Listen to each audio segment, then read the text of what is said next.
He's more than an athlete.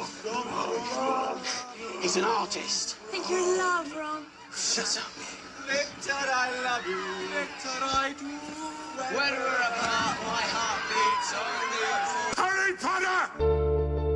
Hey, my eyes aren't glistening with the ghost of my past. I'm not an owl. Technically, it's a fact. Ah, c'est magnifique. Kill the stag. I'm on a Marty Crouch! Behaving like a babbling, bumbling band of baboons.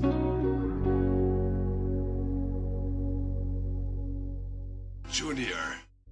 Hello, everybody, and thank you for listening to Retold, the podcast where I retell you my favorite story of all time, Harry Potter. Every single week, we walk through the Harry Potter books 2 chapters at a time, talking about our favorite lines, lore, behind-the-scenes things, recapping what happens, and at the very end of the episode, we have a restricted section. Ooh. But I never do this journey alone. I always have with me some very special guests, and with me today, I am joined by Brett, also known as Brett's Thoughts. How you doing, Brett? Very well, mate. Thank you so much for having me. I'm excited to dive into these chapters. They are some of my favorites. Very good. I'm so excited to have you on. This is truly an honor. You are one of the coolest Potter creators that I know. I really enjoy I can't wait to talk about it some with the listeners, but I am just tickled pink, listeners, that Brett has decided to join us today. But before we get to talking about all the stuff that you make, I always ask my guests a series of questions known as their fandom ID. Okay. And so what that essentially means is, what is your Hogwarts house? What is your favorite Harry Potter book? Your favorite Harry Potter movie? And how did you get into the series? So take it away, Brett. Okay, so I have some trauma attached to this, very loose trauma. Oh, no. I have been adamant from when I was a kid that I was a Slytherin. I was like ambitious, wanting to like reach the tops.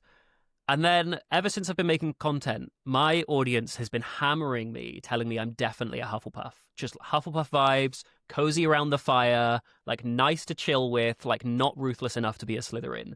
The problem is, if you're a Slytherin when you're 11, you're a Slytherin forever. Do you know what I mean? You don't get to be resorted. So people just hammering me, telling me I'm a Hufflepuff, but I'm standing firm representing Slytherin still. Yeah, I think it's probably just because you're polite and have like blonde hair, maybe. I don't know. Like That's kind of you to say. I think it's the accent. I'm not polite at all. I'm awful.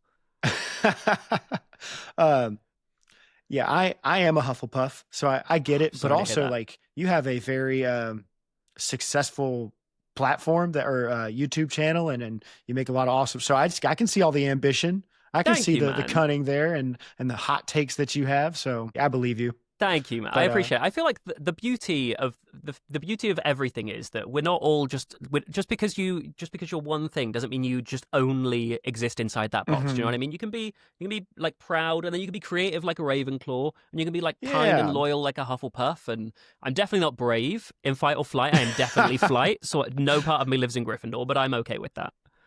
Oh, I'm trying to remember. I was listening to one of your YouTube videos, and you said something about how this person ran away from a fight. Oh, it was the newest one, though. When we were talking about before the episode, you were talking about, I think, Ernie Macmillan. Who Zachariah was it? Smith. Zachariah Smith. Away, yeah. Yeah. And you were like, and to be fair, I would have run away from a fight too. So it's all right. Not too much judgment. And that for one of my hot takes is that, to build on what you were just saying, I am not a fan of like personality tests. Mm-hmm. I remember when the Enneagram was going around, my whole family was into that. And, there's all sorts of different personality tests, but the thing I don't like about it is so many people tend to just go, once they get their personality trait, they say, that's me. That's all me. And that's all I can ever be. It's like, no, I think, I don't even like the labels of introvert and extrovert that much. Cause I'm often like, I can be both.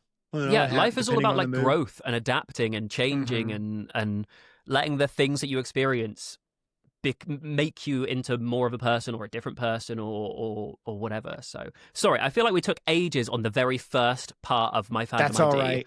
What was the next bit? The next one is what is your favorite book, your favorite Harry Potter book. Okay, so my favorite book is The Half-Blood Prince, which I feel like is the most common answer probably to that question. I feel like it's so in depth. I think one of the problems I have with this series is that for so long we are told Voldemort is evil, but without seeing it, because he's gone for the first 4 books. You know what I mean? So we're just like, this guy's evil, but you don't really see much of it. The Half-Blood Prince is when he becomes like a fully formed character with like motivations and backstory, and there's like a human element to him. Like, I know he's still a sociopath, but seeing his backstory and stuff, I just feel like it makes all the books before it and then the final book also like richer for having that context, you know? Yeah, I like that take too. I don't know if I haven't heard a common book from my guests. Typically, though, the favorite movie is almost always The Prisoner of Azkaban. Yeah, I don't know what you're going to say. Yeah. Okay, that's your favorite movie. That's usually everybody's 9 out of 10 times people are going to say that one. But so Prisoner of Azkaban, your favorite movie. Yeah, I just think I love the first 2. They are colorful and they really lean into like the whimsy of Harry Potter and like diving into this magical world. But I'm just like the way it presents like the motif of time, the way that clocks are moving and like the camera passes through like window panes. And I just think as someone who spent far too much money on a film degree that he desperately needs to use in some capacity so he doesn't lose sleep over those tuition fees, I just think it's such a beautifully, maybe the most deliberately crafted film of the series. Do you know what I mean? It's not just telling the story; it's making a movie from the story. Do you know what I mean? Yeah, especially like the transition sequences are also very intentional in describing what's going on in the story as well. For sure. I often think of that weird plant that gets frosted over as the Dementor passes by, and then finally. Oh, how did you get into Harry Potter? How'd you get into it? It's kind of a tough question. I don't really remember. I guess I'm old enough now that I sort of feel like I have always been into it. I remember the first time I read it, I didn't like it because we had just read The Iron Giant in school. And so if you don't know The Iron Giant very well, so I haven't seen the film, but I read the book when I was much younger. And like the lead character is called Hogarth. And then when we moved into Harry Potter, I don't know about you, but when we were in primary school, when you were reading a book as a class, they would go from person to person to read like paragraph by paragraph to get your like reading skills better. So you'd read in front of the class basically. And I remember having gone from Hogarth and the Iron Giant to Harry Potter, having to read the word Hogwarts, and I pronounced it Hogwarts, and the whole class laughed at me. So I was like, I'm not touching this series. It has humiliated me in front of my peers.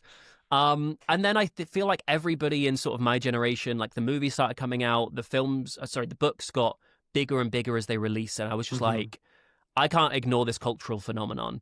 And then I remember basically by the time the Deathly Hallows came out, like getting the book as early as possible. I went camping with my mother and I just stayed up all night reading it. Like from that point Binge on. the whole thing. Yeah, pretty much. And from that point on, I was just like obsessed. And it didn't really pass. It became my like lazy day movies, like my not feeling well movies. If I was in a reading slump, the Harry Potter books were the books that would get me out of it. I remember renovating the house that I'm in now. I had the Harry Potter audiobooks on, and it just became my go-to if ever I needed like comfort or ease or anything like that. So there's not a definitive moment. It's just sort of felt like it's kind of always been there, you know? Yeah. I love that. And I love that's one of my favorite things about this series is that it can be so comforting, that it can encapsulate so much and be that tagline, Hogwarts is my home, is very relatable for me, and I guess stories like yours as well. You also seem to be fitting into, my listeners will probably think it too, the stereotype of British people, they've always been into Harry Potter. It's got to be everywhere over there. Is it so? Can you confirm how big of a thing is Harry Potter over there? Exactly as big as you'd expect, I feel like. I mean, it's a worldwide phenomenon. I imagine it's just as big in the States as it is here. Yeah.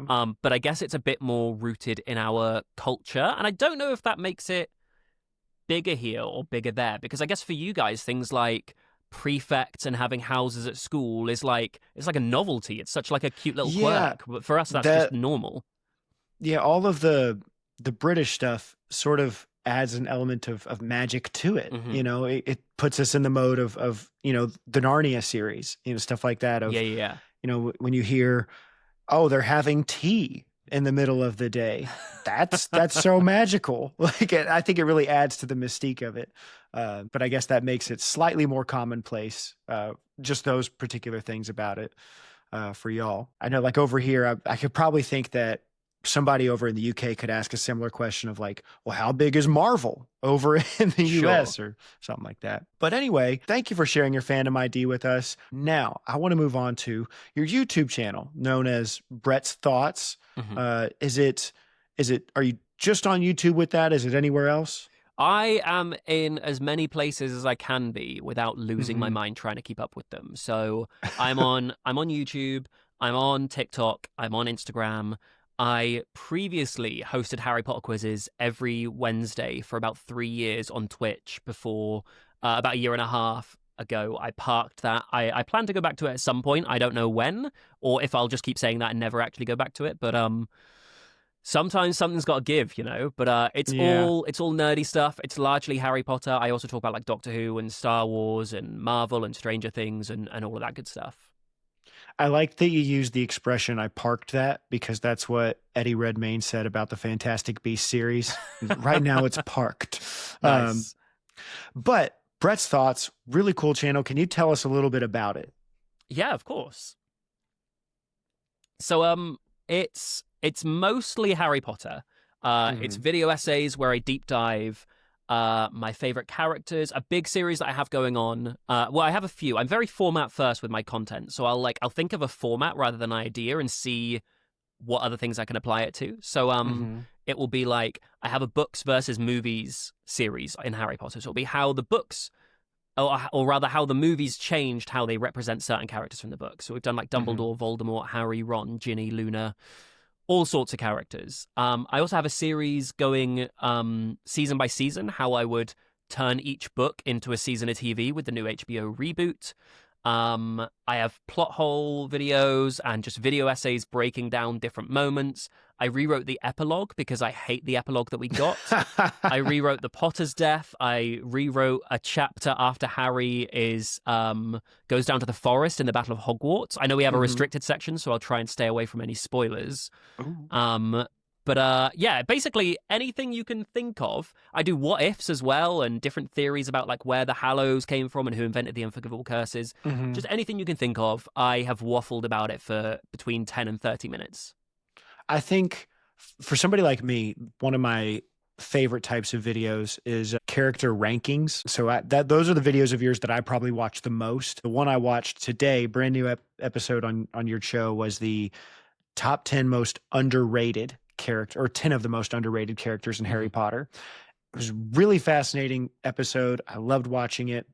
So listeners, I highly recommend that you check out his channel, because it's very insightful, very well thought out, very well researched. Thank you. I'm a little nervous for the Quizzitch section, because whenever I was listening to your takes, I was like, oh, I didn't even remember that. I couldn't even think of that. Oh no.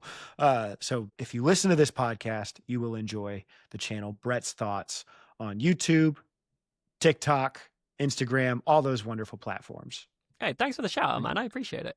Absolutely. Yeah, I think the way I discovered you, I believe, it was either Snape or Dumbledore popped up on my feed. And I was like, oh, what is this? And then I figured out, like, I think you went viral from the Ginny reel. Yeah. Yes, absolutely. Yeah. My claim to fame. I was hyping you up in last week's episode. And so I described it for my listeners there. But if anybody's new, it's that one where you're looking at the movie screen and you say, and you guys will notice something that the directors did was they forgot to give Ginny any personality. Yes, exactly. My claim to fame around that is that I don't know if you've seen New Girl, but Winston from New Girl commented on that video, and I was just like, this is it. Like, this is an Emmy Award-winning comedy actor who has put laughing faces on a video that I made trying to be funny. Like, that's it now. I can retire. That's the dream. That's it. That's what I'm saying. Dream. Very cool. Well, so we are honored to have you here, Brett. It's time that we move into our Quizzitch section.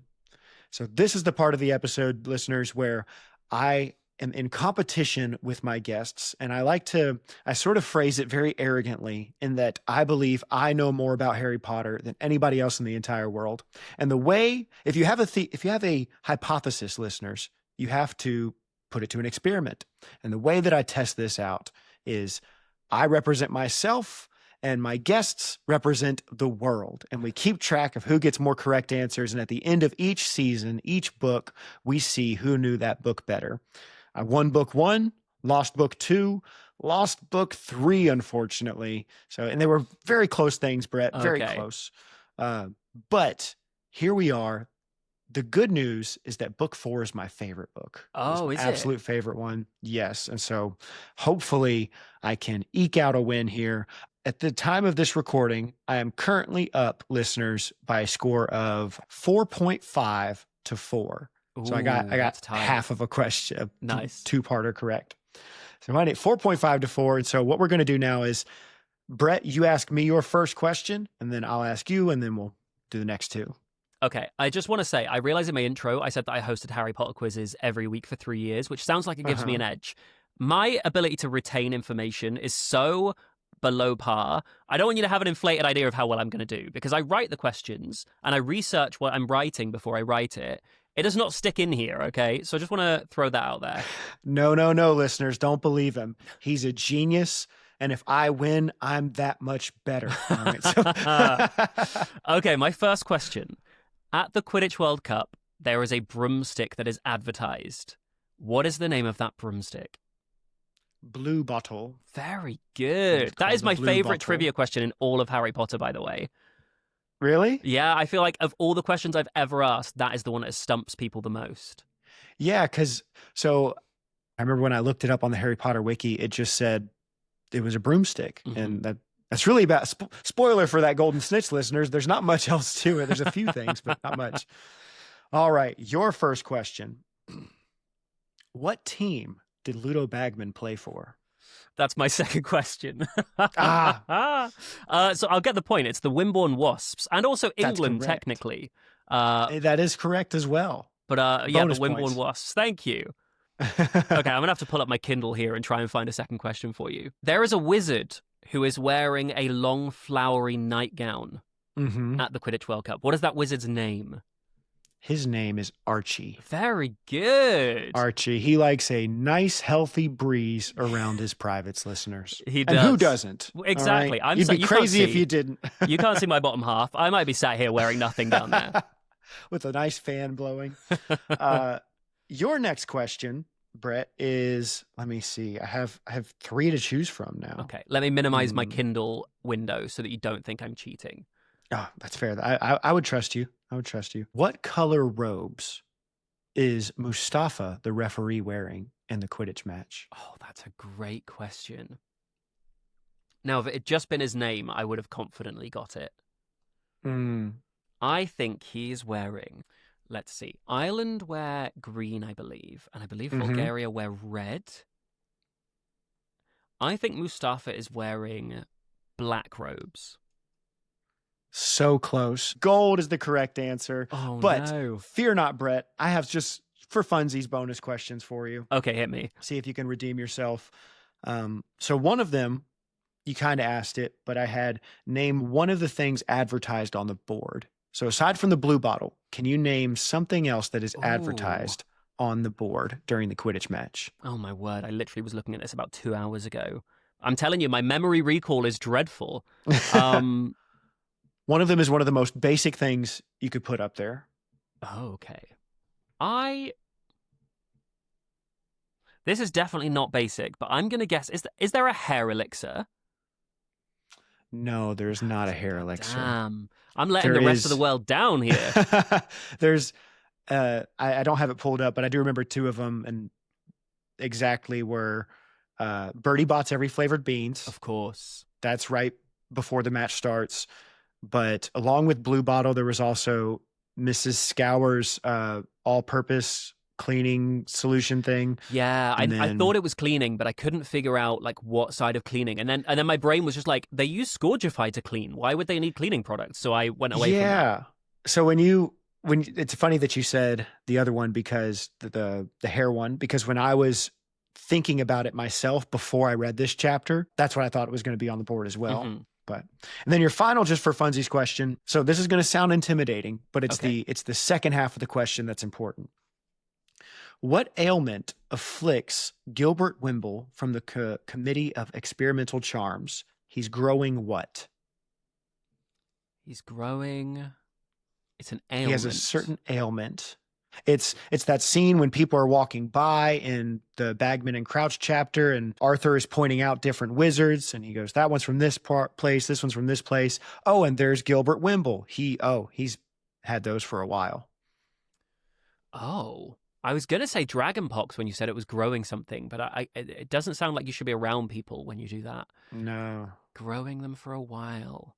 Don't worry, if you get this wrong, I'll edit it out so nobody will know that you got it wrong. Is it You're big close ears? with ears. Okay. You're close.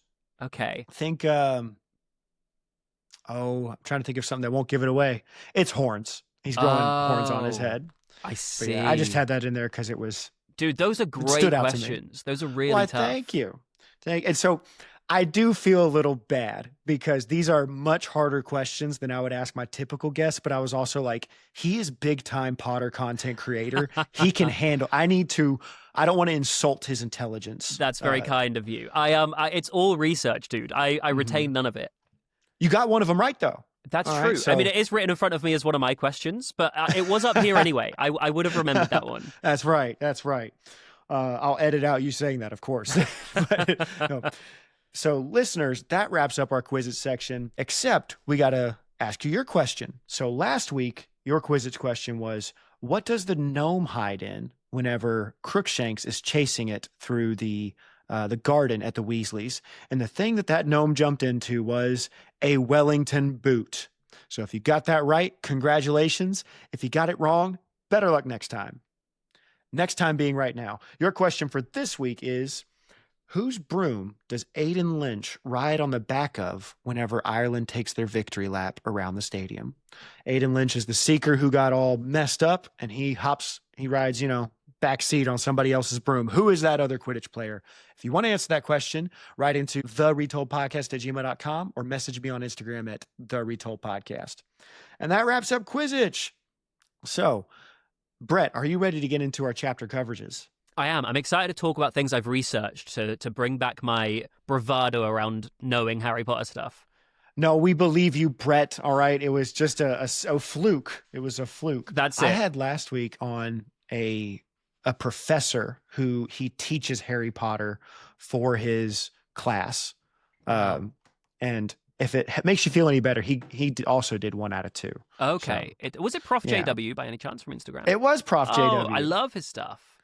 He was just wonderful. Like, he was one of the most, I'll probably say it when I do his episode, but like, I was expecting like something a little more intimidating, but he was so kind. He was so kind, just a very sweet individual. I liked him a lot. Yeah, he gives that vibe. And he knew you too, because at the end of the episode, when I hyped you up, he was like, "Oh, Brett, I love his stuff." Oh, So, bless. Oh, yeah, we're mutuals, but we've never like. I don't know if you have that when you like you follow someone and they follow you back, and you're like, I want to be your friend, but like, I don't know as an adult, like, how do you make friends? Like, what do you say out of the blue? Like, do you know what I mean? So we've just never directly communicated. well, listeners, you can say, "Hey, on the Retold podcast, they told me about this person." We are forming relationships over here. Hell You can yeah. reach out to the professor and just say, "Hey, Barry said to hit you up. Heard you. Check yes or no." Something Nice. like that. But listeners, this is the part of the episode, our chapter coverages, where I will recap, hopefully in a fun and entertaining way, what happens in the chapters. Along the way, Brett is free to comment and interrupt me as he sees fit, or he can let me ramble on and not talk at all. If he does cut me off, listeners, he's not being rude. He's doing what I asked him.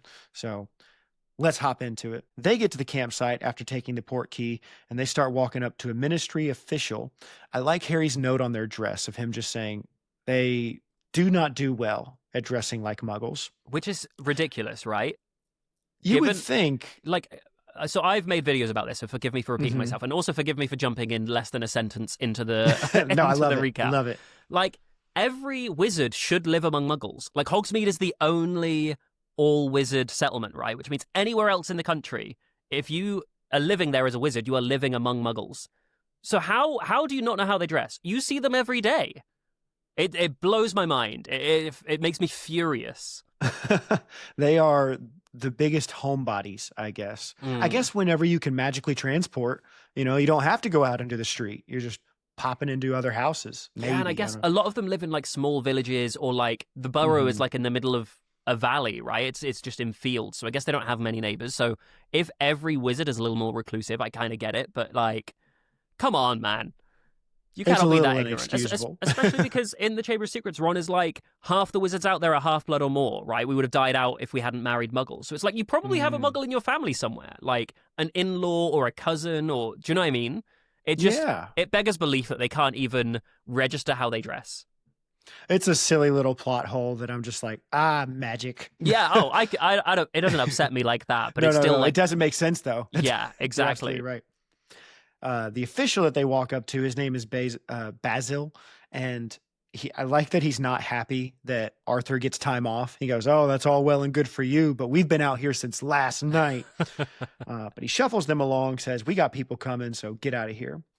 The Diggorys go one way, the Weasleys go the other. I always think of that. There's certain movie quotes that just stay stuck in my head, and I just remember, "Parting of the ways, old chap," and then they go off their separate ways. Which is a chapter name, right? The Parting of the Ways? That's a chapter name? Yes, that's at the end of the book, near the end of the book. Mm-hmm. The Weasleys make way to their campsite their poor campsite director, Mr. Roberts. Yeah. And I do like in the text when he's mentioned without his name first, Muggle is capitalized. Harry's showing him respect, okay? So Harry and Arthur approach him. He asks for the money, and it's a silly little scene where Arthur struggles to come up with the money. At first, when I was reading it, not remembering exactly what happened, I thought, is Arthur about to ask Harry for money? Because he pulls him aside. He goes, "Hey, I need some help." Like, he got some cash on you. But imagine. I also remember finding this a bit frustrating. Like, British pound notes have the numbers on them. So it was like, Arthur, you can do basic arithmetic. Surely you can add 10 and 5. But then I remember going to the US and trying to figure out which dollars were for which. And it's like, you go a bit blind to it as you're like, somebody wants money from you and you're like, you feel a bit on the spot. Like, you go a bit blind to the numbers. So I get it. But I remember being like, come on, Arthur, read the numbers, dude. Yeah, I thought the exact same thing, because he even points out, he goes, "Oh, yes, I see the number." But on British pounds, is the number like big in the middle? Is it on the side? Like, where is it located? So it's I think it's on there twice as a number, and then once written as a word as well. So I think it's up in the top right hand corner, like smaller, and then I think like the left hand side of it is quite big. I can't remember. So he should have figured it out. Yeah, he should have. Back then, money was different, because obviously since then money has gone from paper to like plastic, so it can't be like destroyed by water. And then it's gone from like the design with the Queen's face on it, and then when she passed, the design with the King's face on it. So it's changed since these books were written and since they were set. But I'm still pretty sure the numbers were big enough that Arthur Weasley, a grown man who works for the government, could be able to read them. So the next thing that happens is, as they are about to receive their money, Mr. Roberts sort of has a brain blast, and he's starting to put some of the pieces together. He trails off. He's about to give the change back to them, and he's all of a sudden, before he figures it all out, a man in +4s show up. And before I say anything else, Brett, what are +4s? I have no idea. Dang it, I thought this was a British thing. Hold on. There are so many things on one of my favorite bits about Harry Potter is this magical or British? How do you sometimes it? I think it's +FOURS +4s. Oh, it's like, I mean, it does look very English. They're like tweed hiking trousers or something. All right. Yeah, I just thought it was a suit. It was just context clues. That's just what I thought. You know, in the movie when Amos has his trousers, his socks are pulled up quite high and his trousers are sort of tucked in. I think it's those sorts of trousers. Okay. Which makes sense. This will be the meme for this week. I'll put it up, and here's your +4s, listeners. Nice. But a guy in +4 shows up, and he obliviates poor Mr. Roberts really quickly. So with Mr. Rogers taken care of, the squad goes to their tent. They're walking along rows of wizards' tents, and they are just wonderful. I love hearing the descriptions. These are my favorite parts of the Harry Potter books, when we get these fun little descriptions of places. There's the one tent that has turrets sticking out of it, 3 different floors, peacocks out in front of it. I was like, is that the Malfoy's tent? It might be. It's not confirmed. So all fun stuff. I love that part. Mr. Weasley, and this is a theme throughout the chapter, is such a joy in this whole chapter. I love it so much because one person starts complaining about Bagman. I think Jenny says, yeah, Bagman shouldn't be telling people about, or shouldn't be showing off all the wizard stuff. And Arthur goes, no, he shouldn't. But he just says it with a smile. Yeah. Like, who cares? And then immediately afterwards, whenever he's looking at all the tents, he goes, we can't resist showing off, can we? Even though this is a rule breaking thing that they weren't supposed to do. So see that bit of Fred and George in him where he's like, yeah, the rules are being broken, but it's fun. Yeah, I Enjoy love it. that comparison. I've never put the 2 and 2 together, but yeah, definitely. And then they get to their spot and they got to set up their tents in the Muggle way. I love that he calls on Harry, and Harry doesn't know how at all, but he just goes, we'll figure it out. Him and Hermione, it says they figure out where all the tent poles and the holes they should go in should go. I love it said how proud they felt to finally have it put together, but they stand back and they go, oh, it was kind of small. And they go into their tent. There's 2 of them. They go into the tent, and we get our wonderful, they don't say it in this, so it's a movie change, but the I love magic moment. Yeah. Where you walk in and it's just massive. This is one of the things that when I think of Harry Potter, I often think about this idea of something being way bigger on the inside. I love the Airbnbs that are like this. Have you seen some of them? I've seen some, yeah. It's really cool where somebody will put like a wooden tent or some sort of structure on top of the ground, but beneath it is this whole basement and extra rooms of different places you can hang out in. So love that for them. But before Harry can enjoy it too much, the trio has to go out and get some water for everybody.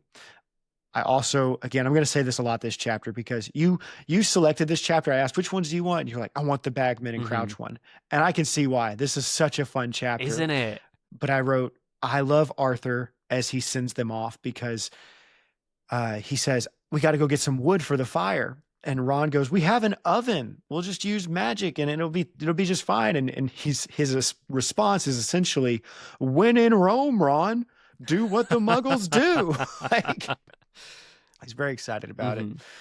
So they do some people watching, the trio does, as they go to get some water. And I've been to Universal with my wife several times. I proposed there. It's one of my favorite. This is what we do when we go to Universal for half the fun is the rides. The other half is people watching. Yeah. Just, look at that. Look at that.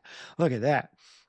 We also get the slug incident. This is one of my favorite moments of the chapter where some boy is he has his dad's wand and he's messing with the slug outside and he's accidentally engorging it magically. And then his mom comes out, takes the wand away and brings him back inside, but she steps on the slug. And I love Jim Dale's voice when he is mimicking this kid and he says, you bust slug, you bust slug. So we actually don't have Jim Dale narrations here. It's Stephen Fry instead. Yeah. Which he's phenomenal. I've never listened to the Jim Dale ones, and I won't because I'm just enamored with Stephen Fry's narration, but I'm sure it's fantastic. Yeah, I completely understand because that's how I feel about Jim Dale. One of the bits from my podcast in season 1 was I would often say, there's a war in the fandom between Jim Dale and Stephen Fry. Which one do you support? And I've never even heard Stephen Fry's. So naturally, Jim Dale has to be better. Yeah, for sure. So I get it. But at one point, they pass the Irish supporters camp. And it reminded me a lot of, I got a lot of Hobbiton vibes. Oh, because it said all of their tents were covered in just leafy shamrocks. And Harry even said they looked like grassy hillocks or something like that, of just oddly misshapen little mounds all over the place. They run into Seamus and his mom, and she's like, hey, who are you supporting? It's Ireland, right? You're going to be supporting Ireland. You swear on it. And they're like, we swear, we promise. I do Ron's note afterwards, like we were going to say anything else. They pass the Bulgaria camp. No fancy decorations here, but on every tent, it has a moving poster of the one and only Victor Crumb. And I thought this was fitting because that's essentially all their team is Victor Crumb. Get into it more in the next chapter, but I kind of realized, wow, the Ireland team is really just chasers, and the Bulgaria team is just their seeker. Yeah, that's about it. But Ron hypes him up, talks about how awesome Victor Crumb is, and finally they get in line or queue for water. We have our wonderful Archie moment where he is, being corrected by one of the ministry officials because he's wearing a long, flowy nightgown, and Hermione's all cute here, giggling whenever he says, "I like a healthy breeze around my privates." And the ministry official, "Archie, please, that's not what dudes wear." On the way back, they see some other people like Oliver, Ernie, Cho. I am going to breeze past this one so quickly and just forgive you, Brett, because I saw that you said Oliver is a meh character, and I'm just going to keep moving. Oliver Wood. Yeah, I feel like he could have been so much more. Like, he could have been. He's fine. But I at least you made note in that video. Good comic relief, though. Good comic relief. You want to know what it is? You want to know I have a bee in my bonnet about Oliver Wood? It's because early in my TikTok creating days, I had a series of videos where I would go on Cameo and I'd reach out to the actors from Harry Potter and ask them to roast me. And I got Professor Sprout to do it. I had it from like Frank Longbottom. And a bunch of them said yes. Like Crab said yes. Blaze Zabini said yes. And no matter how often I asked Sean Biggerstaff to roast me, he'd always decline the offer because he didn't want to hurt my feelings. And I'm like, "Oh, my guy, just roast me. I'm begging for it." So now, in an attempt to get him to roast you, you're just going to say the most provocative things you can until he finally takes the bait. But so we run into Oliver, Ernie, Cho. It's a good time. At one point in conversation, we learned that there are other wizarding schools. Harry's like, I never even thought about the rest of the world, which is fair for a 14-year-old. Back at the Weasley camp, we get some more golden moments from Arthur. He's trying to light the matches, and I love the moment where he lights it and he goes, "Oof," and drops it. Hermione comes over, helps him out. Mr. Weasley points out some ministry officials. We learn about some cool departments that Barry will later educate us on in the Golden Snitch section. There's a guy with horns, all right? So we remember that. Yeah, didn't forget that. Percy, Bill, and Charlie show up, and then up comes marching Ludo Bagman, who, by the way, Brett, is head of the Department for Magical Games and Sports. Excellent. I love his description. I love it so much. I know there's a lot to be said about Ludo Bagman. Yeah, I remember we can get into probably more of it in the restricted section, especially I like some of your thoughts in your underrated video about him. But he's just such a cheery guy, such a happy dude. Harry talks about, I get a lot of, in some ways, Robert Baratheon vibes. If you're familiar with Game of Thrones. Yeah. Not in every way, but mainly for the line where Harry says, he has a gut now that he definitely didn't have in his glory days as playing beater on the England's team. And often they say about Robert that he didn't used to look like that. Yeah. But big and jolly and boyish face, peppy. He's got a spring in his step. I love it so much. Harry even says, of all the people that we run into today, he was the most notable by far. So he and Arthur exchange some pleasantries. There is this moment. Harry often comments on how people will look at him and look at his scar and sort of linger on him. And I appreciate the fact that when Arthur introduces Harry, Ludo doesn't make too big a deal about it. It says there was the characteristic look, but he said it was like the smallest of double takes. So I was like, oh, okay, cool. But a little bit of tact from the man. Yeah. Which is not a word you'd associate with him later on. Yeah, uncharacteristic tact from Ludo Bagman there. He then proceeds to try to get the Weasley family to bet some hard cash on the game. Arthur, being a little stinker, says, all right, fine, I'll be naughty. I shouldn't do this, but here's a whole galleon. One whole galleon. Just the crazy man that he is. Which, can I ask, am I right in thinking there's a scene where Harry goes with the Weasleys to Gringotts and they have one lone galleon sat on their vault floor? Am I misremembering that? I don't think it's a lone. I think it's a small pile, like a Okay. very, very tiny. You might be right. Because I was like, if that's the case, he is betting their entire life savings in that moment. So when he gets on Fred and George in the next moment saying, "Don't bet your whole life savings," it's like, hey, Yeah. now you're doing the same thing. But yes, he is then followed up by his twin sons saying that they will bet a small fortune. Needless to say, Arthur isn't too pleased with this, and he shouldn't be. Their bet is crazy. They think, Brett, for some wild reason, that Ireland will win, but that Crumb will catch the snitch. Just crazy talk. Who would do that? Just Who would crazy. end a game early as a seeker when your team is losing? Don't get it. They go on chatting, though. They mention Bertha's disappearance to Ludo, and he's like, it'll be fine. Don't worry about it. And then a new character appears. Who's that character? It's Barty Crouch. He is very different than Ludo Bagman, super stiff and super tidy. As this chapter goes on, more of their differences are accentuated.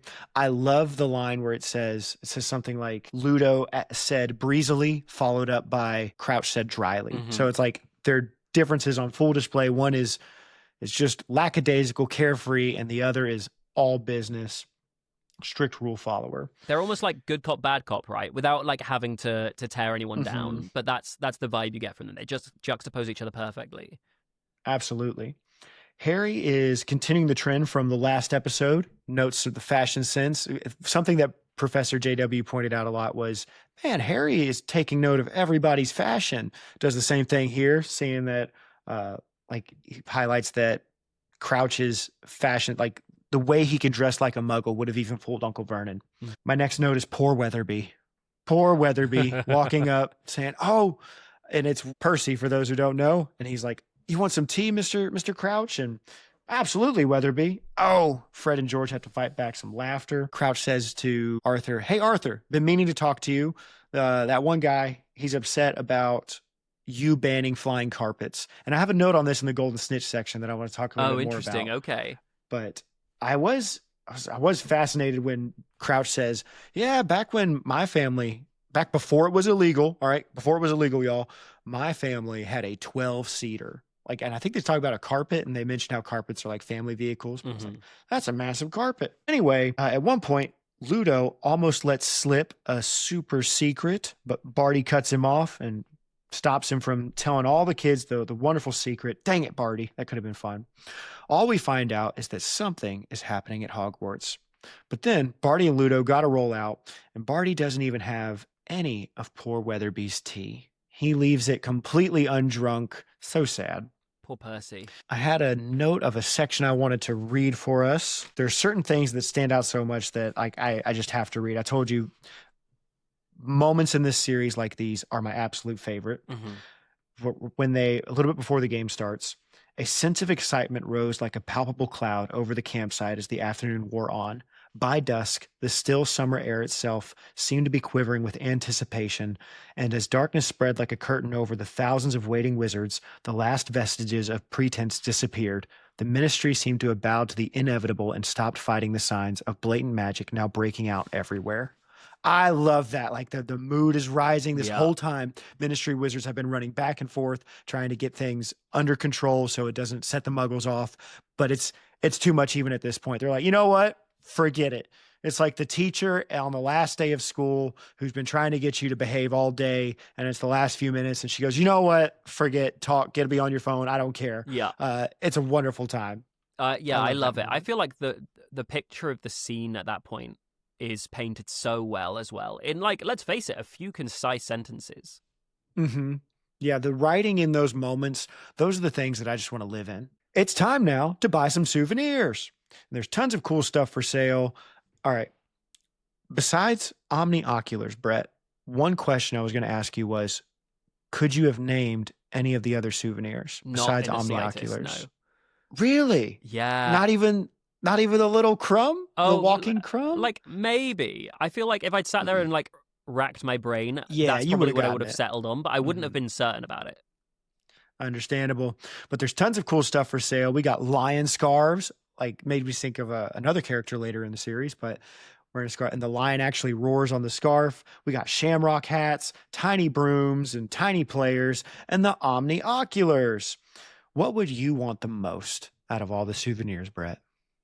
I think I'd want the omni-oculars. The fact that they are like, you can rewind and replay things, and like, I just feel like that would be so cool. Like imagine going to Disney World and watching one of their shows and you're like, that bit was sick, let me rewind and watch that again. Do you know what I mean? Or like going to a concert or like a football game or whatever. And it doesn't matter if you're in the cheap seats because you can zoom right in, you can watch everything over again. I feel like it would be sick. I feel like that would be such a cool little thing. Yeah, I think if you had asked me this 5 years ago, I would have absolutely said omni-oculars. I'm a little on the fence about it now because I'm thinking that's probably where meta glasses are just going to eventually end up at. That's true. Like we're creating these things now. Yeah. So maybe the little brooms that make you hover a few feet above the ground. I like that. That'd be cool. I know again, slight spoiler, but later in the series, we hear about one of the characters when they were little riding on one of those tiny brooms. And we see that even earlier in this chapter, there's two girls that were riding around on brooms that barely picked them up off the ground. I'm about to have a baby. And I was like, it'd be so cute to have my baby on the broom. Yeah, right. Just like following them around like this in case they topple, but like letting them hover a bit.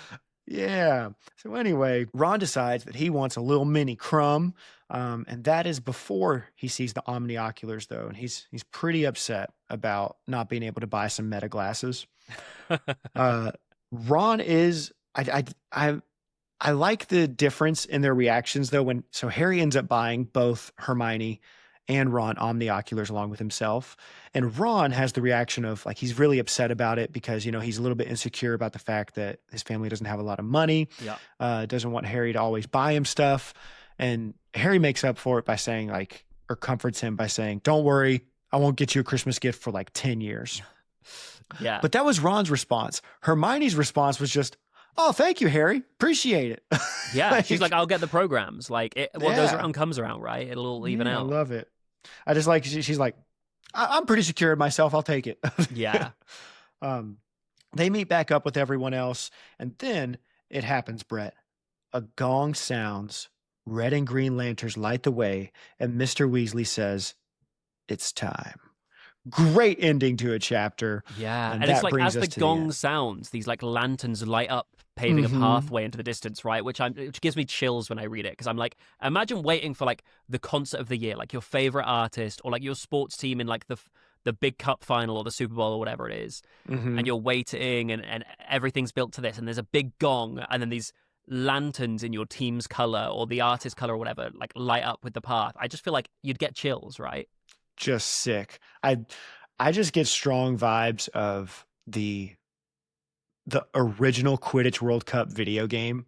Did you ever play that way back in the day? I had it on the Xbox console. Yeah. I actually recently for like $50 on eBay, I bought an OG Xbox. Oh, nice. The very first one. And I've had that old Quidditch game. And so I booted it up and played it a little bit on Twitch and with one of my friends. So just as magical as ever. Yeah. They came out with a new Quidditch Champions game, and that's also pretty good too. But the other one has nostalgia for it. Yeah, for sure. So that's the end of the chapter. Moving on now, listeners, to our favorite lines and moments of the chapter. So things that stood out to us that we just make us smile or make us interested in this chapter. So I have, I think, two moments, and we can bounce back and forth, Brett. My first one is Percy hurried forward with his hand outstretched. Apparently, his disapproval of the way Ludo Bagman ran his department did not prevent him from wanting to make a good impression. I love that. He's been talking such trash about Ludo and how unkempt and unruly he is, but he's still a head of a department. And he's going to weasel on up to him if he can. That's it. That's so Percy, right? And I feel like there's such an argument to be made that Percy exhibits more Slytherin traits than he does Gryffindor. And I feel like this is a perfect example. Like, you can dislike someone to the high heavens, but you're still going to social climb. You're still going to like kiss their backside and try and get a leg up in work. Like, my guy is clouded by his ambition. And I also really like, followed up by that was, it says, "Ah, yes," said Mr. Weasley, grinning. "This is my son, Percy." So, dads knowing who we are so much better than almost anybody else. Yeah. Him seeing his little ambitious son, he's like, "Ha ha." He's a silly guy. You know that. What's one of your favorite parts of the chapter? Yeah, so I haven't got specific lines, but I think one of my favorite things, why I was so excited to do this chapter with you, is because what I love about the first 4 books is how they zoom out with the story to give you more context about the wizarding world. So like the first one is very much like magic and Hogwarts, right? Mm-hmm. It just gives you like a brief introduction to that sort of new world. And then the Chamber of Secrets goes into some history and some myths and some legends and stuff like that. A little bit of the politics by introducing like Muggle-born to the prejudice. And the Prisoner of Azkaban gives you a bit more, and you get like the Marauders generation. You learn about Azkaban and the Dementors and like wider society. And then I feel like what I love about the Goblet of Fire is it takes you even further, and you get like a glimpse of like the whole world. Like you see these students from Hogwarts with their families and their parents. You see these people from Ireland and Bulgaria. You see wider workings of the Ministry. You hear about like foreign wizarding schools, and like the Goblet of Fire does that well with the Triwizard Tournament and like expanding the wizarding world. But I feel like this chapter gives us more than any other about all that context. And I'm like, as someone who loves getting lost in this world, this is where I thrive. This is where I'm like, I want to soak all this up like a sponge. Like, give me every little bit of context for every little bit of magic that's in every corner of the globe. And I feel like as they're walking to the water tap and they see everything and the interactions with Bagman and Crouch, and it's all there. And that's what I love so much about this chapter. Absolutely. Yeah. As the series, like you said, as it goes on getting bigger and bigger, I really felt like it works in 2 ways. The Goblet of Fire book, like in world, expanded the series so much more. And wizarding is now global, and we see all these, like you said, the different people groups and different realms of magic there. But also too, in our world, I felt like it was with this 4th book that the series also became global 100% around the world as well. Like this was, so in so many ways, this was the one that, and it was very well timed too, because now she's introducing all these other places to gain the attention of people around the world as well. Yeah, because it was, what was it? Goblet of Fire was in 2000, and then the first movie was 2001. So it's like that year is where it really exploded. You don't get to be a children's author creating this thick of a book without it being popular. Yeah, for sure. Another one of my favorite moments, it's the one I already read, listeners, but the sense of excitement going around with the Ministry starting to like not care about people doing magic and stuff. So I already spoiled it, but that was my other favorite line. Did I have? It's worth mentioning twice. It's that good. It is. It really is. And then the other one was Bagman doing the double take at Harry. So I said them during the coverage, but those were my favorite lines. Did you have anything else you wanted to mention about this chapter? Yeah, I just love how subtly Bertha Jorkins keeps coming up and how quickly she's disregarded. Like, the Goblet of Fire, let's make no mistake about it. The Goblet of Fire is a mystery novel at its core. Who put Harry's name in the Goblet of Fire and why? And you get all these wider characters, like this ensemble group of people. And you could be suspicious of Crouch, and you could be suspicious of Bagman, and you could be suspicious of Karkaroff or Snape or whoever, right? And so in amongst that mystery and in amongst all those red herrings, the fact that you get this just littered through as a breadcrumb, just a mention of Bertha Jorkins, and no one knows what's going on with her, but it's disregarded so much that even as readers, if we didn't know that was going to come back around, we'd probably forget about it, I think is such a beautiful, just a sprinkling through these chapters, particularly this one, with so much going on. I love that. Yeah, we've already been told that she's dead. Like, chapter 1, Voldemort, I killed her. I remember when I said this last episode, but when I first read the book, I forgot that after reading that part in chapter 1. And so that she was just another name. But yeah, it's very well done. And that's what makes these rereads so special, picking up on these moments. But those are our favorite lines and moments of the chapter. Moving on now to our transfigurations. And these are differences that the movies made from the books, listeners. And so the last few chapters, we haven't had too many because there were a whole lot of omissions. But finally, the movie actually did cover this part. So our first one, there's a moment, and I found this really funny. It's interesting. Sometimes I'll look these up on the Harry Potter wiki, but the Harry Potter wiki isn't all encompassing. You know, there's things that it misses as well. And one of the ones that you won't find anywhere else, listeners, this is a Retold exclusive that only I caught. I'm absolutely sure it's not written anywhere else in the world. When Harry looks at Cho in this chapter, that's when he dribbles his water down the front of his his face and shirt. But in the movie, that happens later on when he's at school at a breakfast early in the morning. And so they changed the moment when that happens. And I thought that was silly. There's also, there's a good bit of omissions. There's no banning of magic. Like, for instance, when we get to the World Cup in the movie, magic is going off everywhere and nobody seems to care. There's no camp director guy. There's no conversation with him. Probably the biggest omission, there's no Ludo Bagman. Yeah. Unfortunately. That hurts my heart. I love Ludo Bagman. He's wonderful. And they also share a tent. So in the movie, there's just one tent rather than two. Girls are also in the one with them. And finally, the other one was that in the movie, and Brett, this is probably something that only a big Potter fan like yourself would know, but in the movie, for the briefest of moments, Winky and Dobby appear. Yes. In the Quidditch World Cup. They just pass by, right? They just passed by. The lore that I've heard was that they were planning on using them in the movie and then later on decided not to.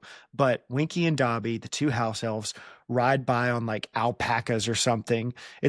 Listeners, if you're watching the movie, it's in that moment when they first are walking into the camp, and I think you see Hermione and Ginny, their heads turn, and then right after that scene, two little gross looking, almost like Gollum looking creatures on alpacas go by.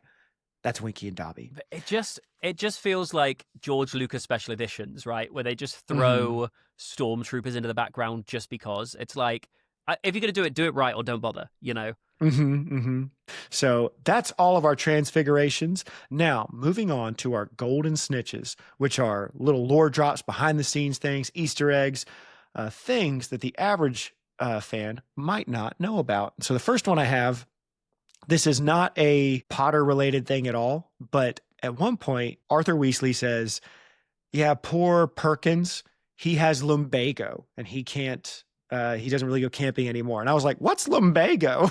And so I Googled lumbago. It's lower back pain, listeners. A prevalent condition affecting many adults worldwide. It can be caused by various factors, including anomalies in the spine joints, muscles, or nerves, and may present as either acute or chronic pain. So poor man. He probably will not go camping anytime soon. The other golden snitch that I have for you, the Salem Witches Institute. The Salem Witches Institute, mentioned in this chapter, was a women's organization for witches, presumably based in Salem, Massachusetts. It talks about, if you're on the Harry Potter wiki, how some of the witches were there in attendance at the 1994 Quidditch World Cup. J.K. Rowling has stated that the Salem Witches Institute is a play on the Women's Institutes of the United Kingdom. These organizations seek to provide women with educational opportunities and to campaign on issues of importance to women and their communities. So something interesting to note as well that the wiki explains is that in an interview before this book was released, J.K. Rowling said, yes, you will see the American school in this book. But the name Ilvermorny is not stated at all. And so for the longest time, people thought the Salem Witches Institute was the school. Oh, interesting. But actually, it's just an organization that, supports women. So there you go, listeners. That's fun. Moving on to our next one, Unspeakables. We get the name drop of Unspeakables in this chapter. And unfortunately, dear listeners, we can't say too much. They are almost, I guess you could say, unspeakable for right now because so much spoiler stuff. But I'll say this little part here. An Unspeakable was a wizard or witch who worked in the Ministry of Magic's Department of Mysteries. Little is known about their workplace and even less is known about their jobs. Employees of the Department of Mysteries were forbidden from discussing their jobs or disclosing any information about their department, hence the name Unspeakable.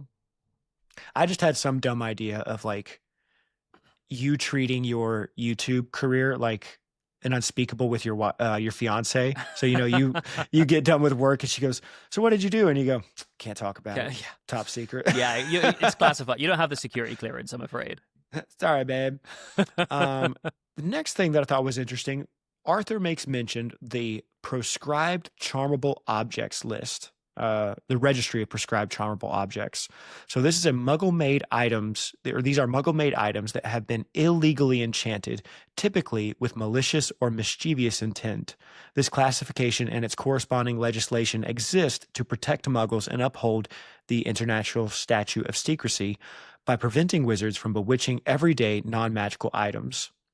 And so then it makes a list of some of these things. For example, shrinking keys, biting kettles, regurgitating toilets, trick wands charmed to backfire, and bewitched shrinking cauldrons. It mentions the loophole that Arthur made in the law of if you're not intending to use it, though, you are allowed to charm it, which it says created a lot of issues with the ministry because now they have to prove intent behind the crime. And then there's a few other things mentioned here, but I guess the last one I wanted to point out was there seems to be like an amorphous definition of what Muggle objects should go on the list, because Arthur says carpets shouldn't be on there, but brooms can. It's like, well, brooms seem pretty muggly and commonplace too. Yeah. But anyway, moving on, our next one, omnioculars. And so we talked about them a little bit, but they were the wizarding equivalent of Muggle binoculars, but with the additional features of being able to magically slow down and replay action. It was used extensively for viewing Quidditch matches. They provided the user with a play-by-play breakdown, if desired, showing the names of the maneuvers performed by players caught within their perspective through the omnioculars. They were made of brass. Omnioculars is derived from the prefix omni, meaning all, and ocular, meaning vision, indicating its ability to let the user see everything. And then, was there anything else that was interesting here? It was later they allow referees in Quidditch matches to use omnioculars, starting in the 2014 Quidditch World Cup. Interesting. So you would have thought they would have done that much sooner. But that's it for those. Moving on now, we got just a few more for this chapter. The Goblin Liaison Office was part of the Being Division of the Department for the Regulation and Control of Magical Creatures. It was the section which took care of the magical economy and the relations between goblins and wizards. It was located on the 4th floor of the British Ministry of Magic. Then we have the Committee of Experimental Charms. This one, there's a little bit more interesting stuff about this. Essentially, again, another department in the Ministry of Magic. But the thing that I thought was interesting about this was that it was created before the Ministry of Magic was founded. I don't know if that was a typo or something messed up, but it was founded by Balfour Blaine in the 16th or early 17th century. Oh, wow. And it oversaw the use and development of experimental charms. But this means that it was created before the Ministry of Magic itself, and so later the ministry kind of adopted it into there. The next one mentioned is the blue bottle, as we talked about, a broomstick designed for family use, and it was described as being safe. Oh, no. I'm getting into next chapters. Oh. That's it for this chapter. Whoops. So that's all our golden stitches for this chapter, listeners. And now, Brett, are you ready for chapter 8, or do you need to take a break? I'm so ready for chapter 8. Fantastic. Moving on now, listeners, to chapter 8, the Quidditch World Cup. So off they go to the match. It's lit, quite literally. They get their tickets checked, best seats in the house. Off they go to the top box. They are smack dab in the middle of the field, and Harry can't freaking believe it. He's on cloud 9. He thinks this is absolutely wonderful. I really like the note about the stadium itself being glowing. And they do that in the movie too, but I forgot that it was a thing. But it's what a cool idea that the stadium, the place that you're standing and sitting has a glow to it as well. I really hope one day we can figure that out, because that's just a cool vibe. But we see the big old advertisement screen flashing a whole bunch of different stuff across it. Can you remember any of it now, Brett? It's a blue bottle. It's definitely hair elixir. I won't have you tell me otherwise. That's right. Give me the point. Yeah. Mm-hmm. 30 bots ever flavor beans, and then the cleaning thing, right? Yep, and I have the other one now. I just remembered it was Gladwag's Wizards Wear. Yes, that was the other one. Which we'll get into something about that in the restricted section, I imagine. Okay, yeah, I have one in the Golden Snitch, but I did want to say here, just in our chapter coverage, that it's really funny to me, the 3 locations listed for Gladwag's. It's London, Paris, Hogsmeade. And it's like one of these things is not like the others. But anyway, Harry's looking around the top box and he sees what he thinks is Dobby. But that's kind of racist, Harry. Not all elves are the same. All right. So get it together. It's Winky. It's Winky. He calls her Dobby. And this is a very relatable moment to me because she's sitting there all by herself and she hears a name that she knows. She's like, I know that name. You can talk to me. I know it. We have something we could talk about now. So they start chatting about Dobby, and Winky doesn't think that freedom suits Dobby. She tries to be respectful to who Harry is, but she even uses the word hijinks when describing what Dobby's been up to. That's pretty serious. She says that Dobby even wants paying. Harry's like, why is that big of a deal? And she's clutching her pearls.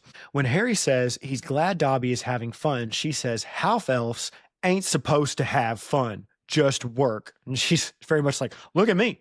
I don't want to be here, but I'm being a good house elf up here, even though I'm afraid of heights. So poor Winky, she doesn't want to be up there. And Ron watches a guy pick his nose on repeat. I thought that was funny. At one point, Cornelius Fudge, Minister of Magic, Mom for short, comes walking into the box, and Percy gets a little jealous of Harry here because Fudge walks up to Harry like he already knows him because he does already know him. Percy, be jealous. Unfortunately, when Fudge comes in, so does the Malfoy family. We get Lucius, Narcissa, and Draco. This is our first time seeing Narcissa. Oh, sometimes I like to guess what I think my guests will ask me as a question. Mm-hmm. And I thought that a potential question you were going to ask me was going to be, how does Harry describe Narcissa when she walks into the top box office? And that's it. And it comes up later, spoiler, but she walks in like, Harry says, like she has something foul under her nose. But anyway, it's a bit of a tense scene because, the minister's like, oh, Arthur, here's Lucius. I think y'all know each other. And the last time they saw each other, Harry notes, was when they threw some hands at the bookshop. I hate the moment where Mr. Malfoy says the poor joke to Mr. Weasley, and it says Minister of Magic wasn't even paying attention. Like Fudge is just like, oh yeah, by the way, he just donated a whole lot of money to St. Mungo's. Which I also thought was a trivia question you were going to ask me, was what did he do? That would have been a good question. But I would have known it. I would have known. So Lucius stares at rather unpolitely at Hermione, but props to Hermione here. She holds her own. It says she goes a little pink, but she doesn't break eye contact. I love that. And they make their way to their seats. And in bursts Ludo Bagman, just pure showman. All right. He's like, y'all ready to rock? Let's get this show on the road. And he puts the wand to his throat and he casts a sonorous, which amplifies his voice so everybody can hear. So that was almost a question I was going to ask, was the spell that he uses to amplify his voice. Do you know the spell he uses to quiet it? Oh, I don't, not off the top of my head. I almost just said it. It's quietus. Ah. Very clever, that on the one. nose. No, on the throat. Hey, got it. Oh, stop. I'm hanging up. I'm done. Edit. All that's gone. We are first greeted by the mascots. From Bulgaria, we have the lovely Vila. And Harry almost dies because of them. He almost jumps over the railing in order to get to them. But I love this line here when it said, but 100 Vila were now gliding out onto the field, and Harry's question was answered for him. Vila were women. It's just like the 14-year-old kind of awakening there. Like, yeah. It feels like later on when Ron's like, Hermione, you're a girl. Like that, like well spotted. Yeah, exactly. So he's all good though, because Hermione, she saves him. Get on down, Harry. You're being silly. Arthur has to take the hat away from Ron. I love that because he's starting to shred the shamrocks on his head. Up next, the Irish mascots come shooting in. And what are they? They're leprechauns. They make a comet, a rainbow. They also shower everyone in gold. Ron grabs a bunch of it, hands it to Harry, and he's like, now you owe me presents. All right, you got to give me some presents later. The mascots take their positions on the sidelines, and in comes both of the teams. First, we get Bulgaria with Grum. and then the Irish team, who are all rocking firebolts, which, if you will remember, listeners, was made note of last book. It's like one of the only things that's said about the Quidditch World Cup, but it said that in relation to the firebolt in Prisoner of Azkaban, that the whole Ireland squad will be using firebolts in the upcoming World Cup. So I like that that's hinted at. And I remember at the time thinking, I wonder which team will make the final. Maybe it's the team with the super nice brooms. And finally, all the way from Egypt, we get the referee, Hassan Mustafa. He releases the game balls and the game is off. It's Quidditch time, y'all. I won't do a play-by-play like the book does, but I'll hit some of the highlights. We get Harry missing the first goal because he's stuck watching his omnioculars. I like that moment where he goes, but how did they score? The other team has the quaffle, and Hermione, you got to watch, bro. You can't live your whole life. He's a screenager. Yeah, is what for Hermione sure. basically calls him. He does note that this Quidditch is like the fastest and the most skillful that he's ever seen. And, if you've ever been to a live professional sports game, you kind of get that. I remember watching it on screen versus in person. I'm a homebody. I really enjoy being on the couch and being able to pause, but to be able, it is different in person to appreciate how skilled and incredible these professional athletes are. So have you been to many live sporting events? Yeah, so I'm a Plymouth Argyle fan in real football. And Of course. I got a season ticket when I was 8 and went to pretty much every game for the season for 10 years until I went off to university. Then when I moved back to Plymouth, I got a season ticket again with it's like what my dad and my brother and I all do together. So, that's special. I like that. I've seen a lot of sport. I like to, when I travel, I try and catch some sort of sport while I can. So I've been to a minor league baseball game. I've seen some basketball. I try and get out and see some sports. Are you a big sports boy? I definitely used to be more into it. I still am interested though. Right now, just so much of other life is lifing and I'm, podcasting, but typically I do tend to watch a lot of American football and I'm still into basketball, but I don't watch it quite as much. And then my older sisters were both college soccer players. Sick. So I watch that a lot. I hope that doesn't grate on your ears too much when I say we can let soccer. it pass. You've been such a gracious host. I won't call you on it. Oh, you're too sweet.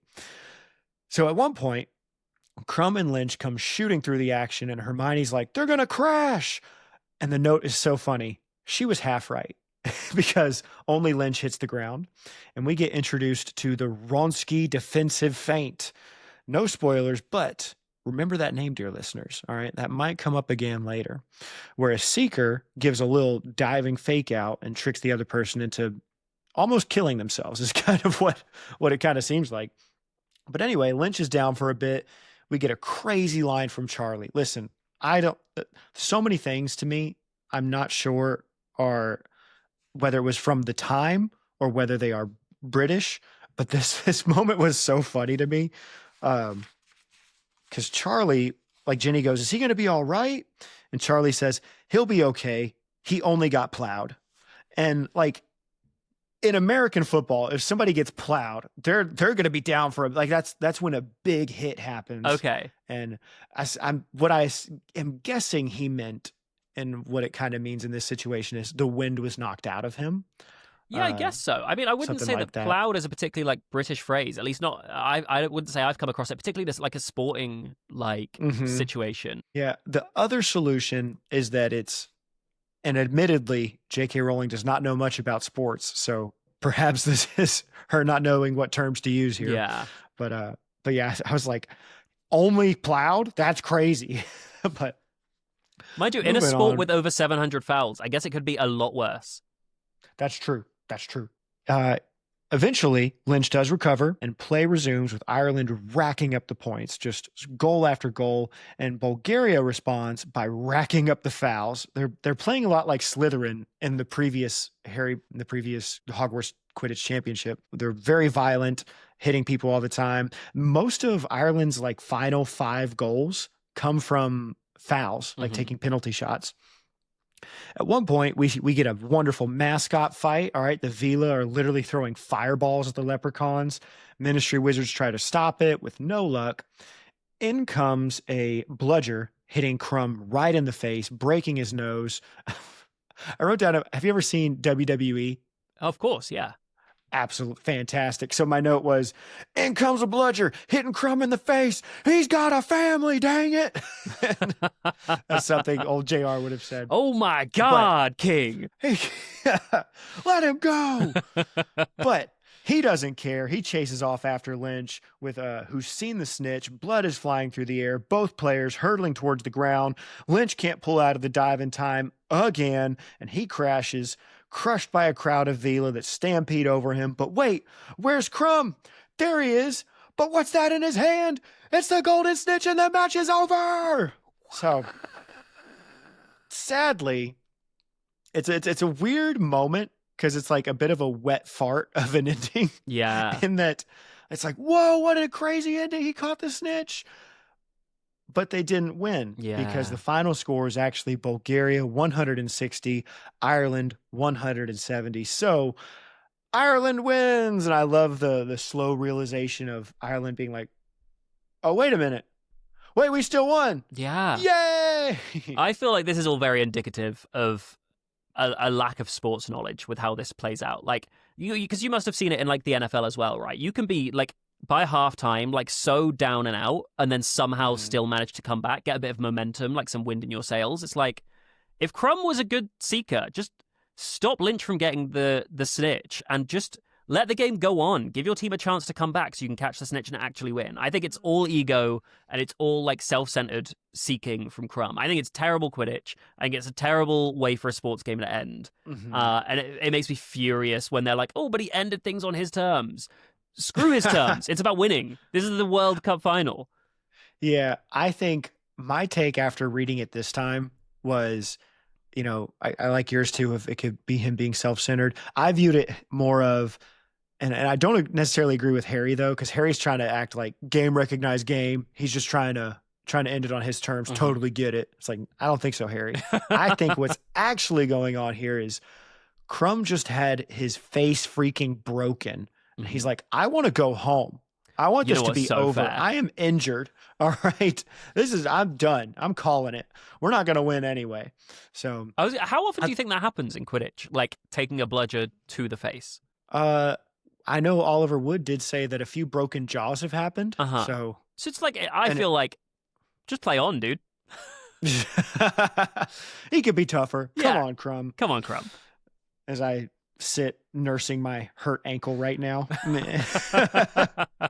So then we get the funny moment. So they're back up in the top box. That's where the scene shifts. The Bulgarian minister for magic, that goof where he goes, we fought bravely.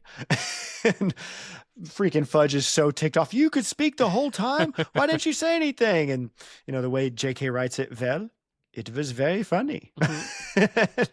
Yep, nice. Next thing they know, their box gets a spotlight on it, and the teams are brought up in there to shake hands with the different ministers.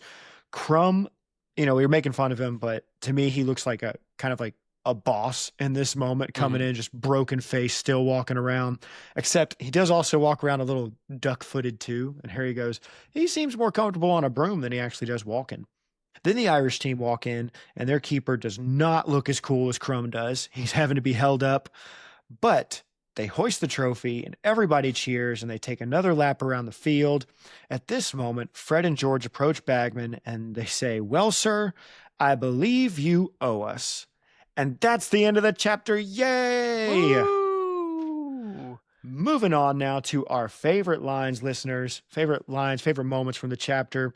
I got 3 or 4 here, so I'll kick us off and then we'll bounce back and forth. My first one, at the very beginning of the chapter, right when it opens up, they could hear the sounds of thousands of people moving around them, shouts and laughter, snatches of singing. The atmosphere of feverish excitement was highly infectious.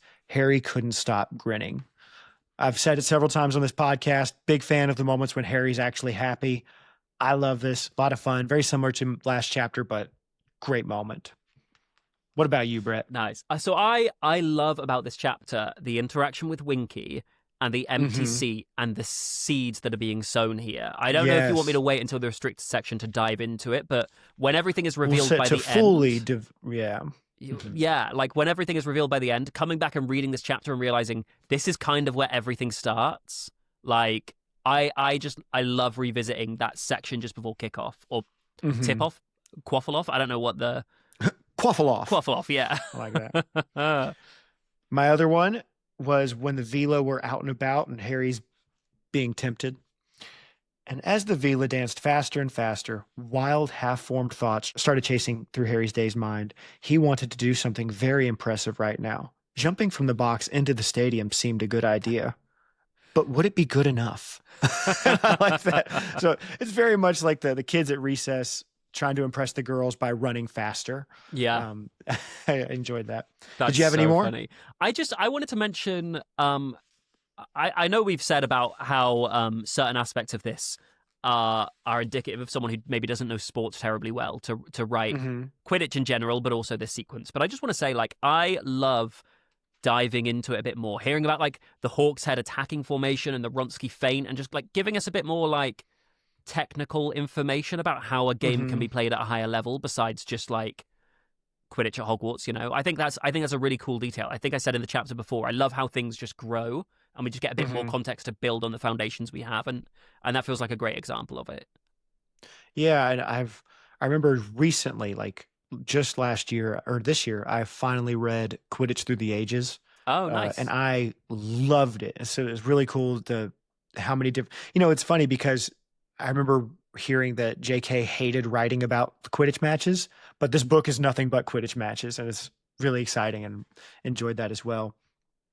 My final favorite line for this chapter is just a short, silly one.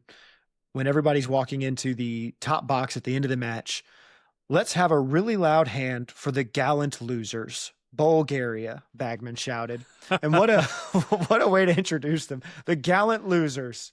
Yay. Oh, I know. Can we just take a second to think about whoever chose for Ludo Bagman to be the commentator is terrible at making choices. Like, I know the man has played at a high level, but like my brother commentates on football matches, and you have to be so informed and prepared. You have to have like a deep tactical knowledge. And this guy is just like flying by the seat of his pants through life. He's so scatty. He's all over the place. There's no way he is going to give you like an insightful commentary of a game of this caliber, you know?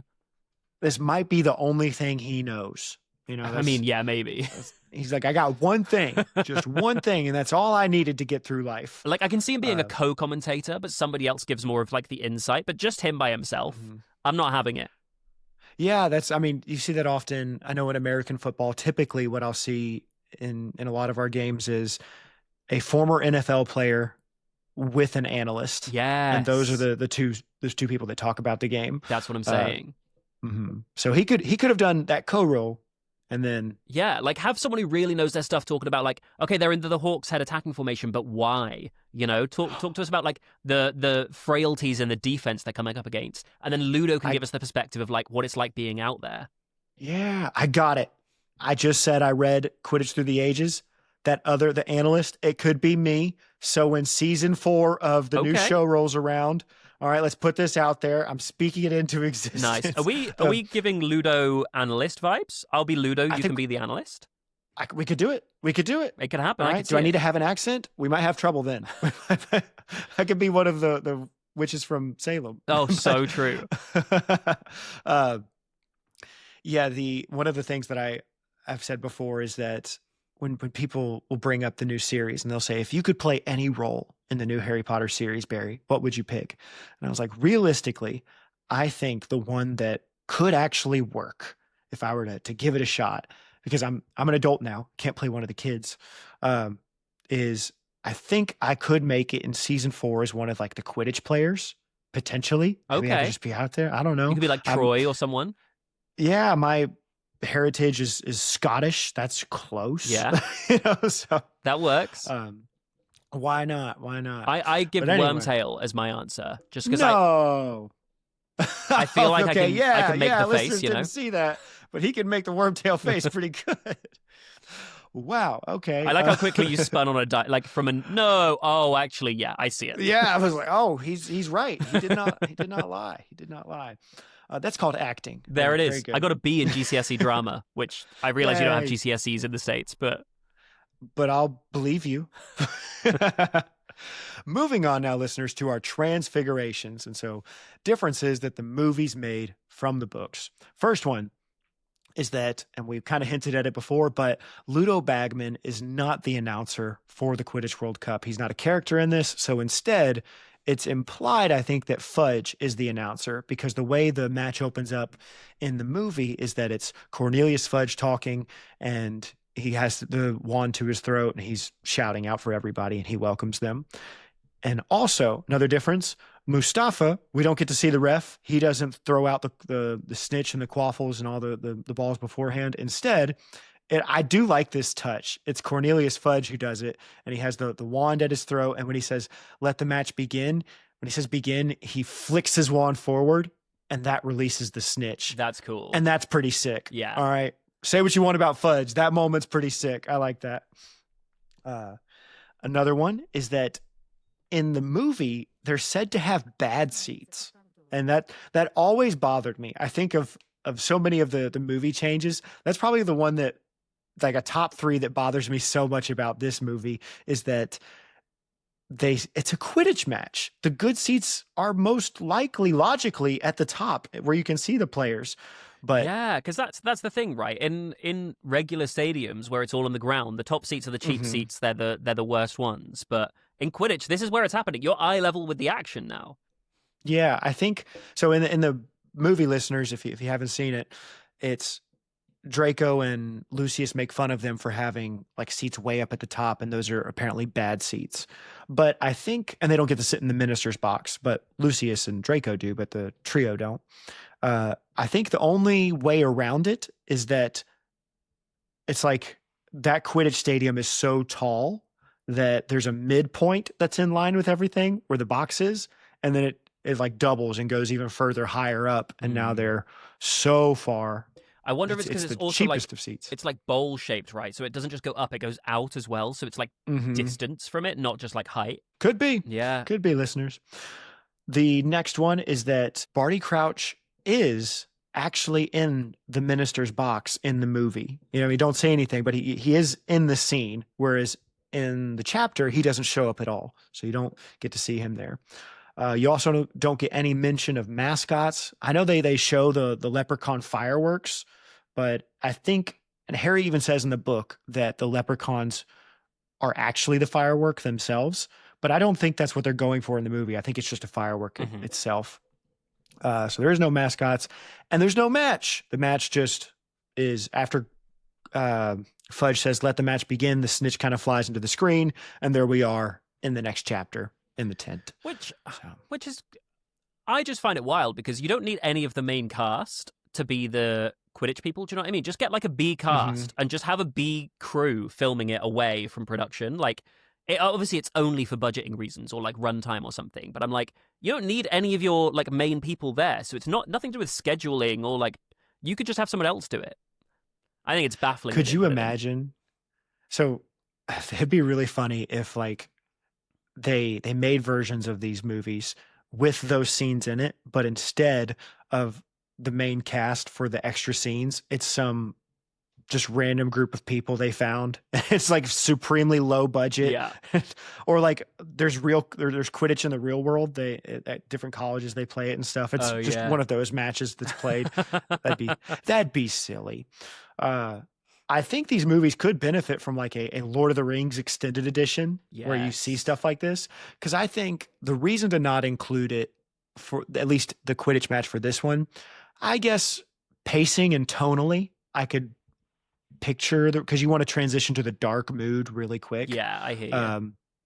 But you know, when you've got a extra hour and a half to work with, maybe it could go down pretty swell. Yeah. I mean, the TV show's going to have to put it in, right? Because there's presumably going to be an episode just about the Quidditch World Cup, which would be wild without any Quidditch. Yeah, that'd be fun. It's the Quidditch episode, no Quidditch.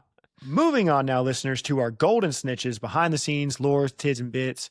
The first one, I said it earlier. Which one was it? The blue bottle. So I already mentioned it, but it's the broomstick designed for family use. And also it has a built-in anti-burglar buzzer. The next one, we have Mrs. Scour's all-purpose magical mess remover. It was a magical cleaning solution invented sometime after 1492. Very specific. I like that. It was able to clean up ectoplasm left behind by ghostly beings. According to Mathilda Grimblehawk, the solution had a rather distinctive, strong, acrid smell. Muggle Laura Thorne said the smell reminded her of hospitals and dentists. Mathilda Grimblehawk sound a lot like Miranda Goshawk. Yeah, right. Let's see. There was one other thing I wanted to mention. Oh, this is just funny. The name is spelled Scour, Scower, in the Harry Potter trading card game, but has been spelled Skower in all appearances in the books to date. So, Ooh. trading card game got it wrong. That I've is never a seen cool the little trading card game. fact. So I don't know. Right? Yeah. Every once in a while, we're good for one or two. Yeah, the rest sucked, but that one was good. Glad Rags Wizard Wear. Glad Rags was a clothing store that was founded in 1750 and run by Glad Rags Wizard Wear Group. With branches in London, Paris, and Hogsmeade, it was full of quirky merchandise and appeared to specialize in strange and unusual socks. So there's a bunch of early history that includes like Hogwarts legacy and Hogwarts mystery lore. But something I found funny, some of the clothing that they are reported to have sold: Everclean underpants, Oh, girth veiling shirts, instant warming socks, levitation socks, and Merlin's self-supporting socks. So big on the socks train. Yeah. This place is. And then a little behind the scenes thing here. Glad Rags is a slang term for clothing purchased vintage or from a consignment shop.